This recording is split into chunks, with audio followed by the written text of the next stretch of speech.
अपने परमेश्वर को जानो बाइबल अध्ययन श्रृंखला में आपका स्वागत है। अगला परमेश्वर का गुण है 18वां, परमेश्वर सत्य है।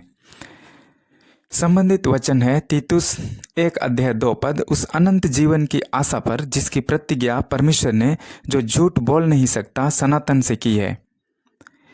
यूहन्ना 14:6 यीशु ने उससे कहा, मार्ग और सत्य और जीवन मैं ही हूँ, बिना मेरे द्वारा कोई पिता के पास नहीं पहुँच सकता।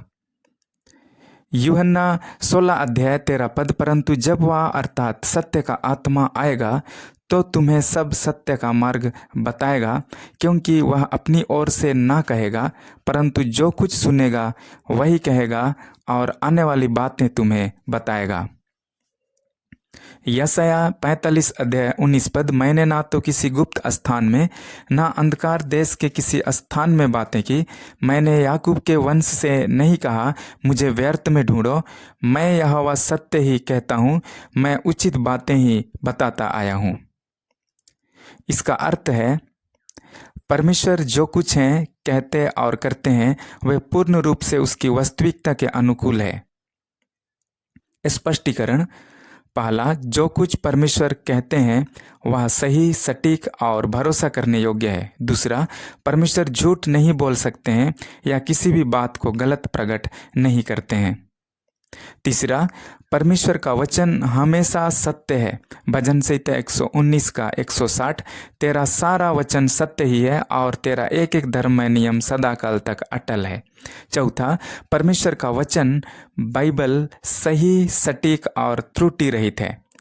यूहन्ना 17:17 सत्य के द्वारा उन्हें पवित्र कर, तेरा वचन सत्य है। पांचवा, यीशु मसीह में सत्य देहधारी हुआ। यूहन्ना 1:14 और वचन देहधारी हुआ और अनुग्रह और सच्चाई से परिपूर्ण होकर हमारे बीच में डेरा किया, और हमने उसकी ऐसी महिमा देखी जैसी पिता के एकलौते की महिमा। यूहन्ना 1:17 इसलिए कि व्यवस्था तो मूसा के द्वारा दी गई, परंतु अनुग्रह और सच्चाई यीशु मसीह के द्वारा पहुंची।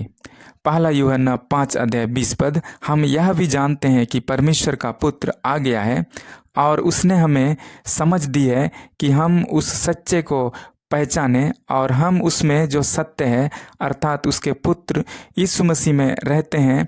सच्चा परमेश्वर और अनंत जीवन यही है। छठवां, जो कुछ परमेश्वर से सहमत नहीं वह गलत है। पहला यूहन्ना 4:4-6 हे बालको, तुम परमेश्वर के हो और तुमने उन पर जय पाई है, क्योंकि जो तुम में है वह उससे जो संसार में है बड़ा है। वे संसार के हैं, इस कारण वे संसार की बातें बोलते हैं और संसार उनकी सुनता है। हम परमेश्वर के हैं। जो परमेश्वर को जानता है वह हमारी सुनता है। जो परमेश्वर को नहीं जानता वह हमारी नहीं सुनता। इस प्रकार हम सत्य की आत्मा और भ्रम की आत्मा को पहचान लेते हैं। प्रभु आपको आशीष देने पाए।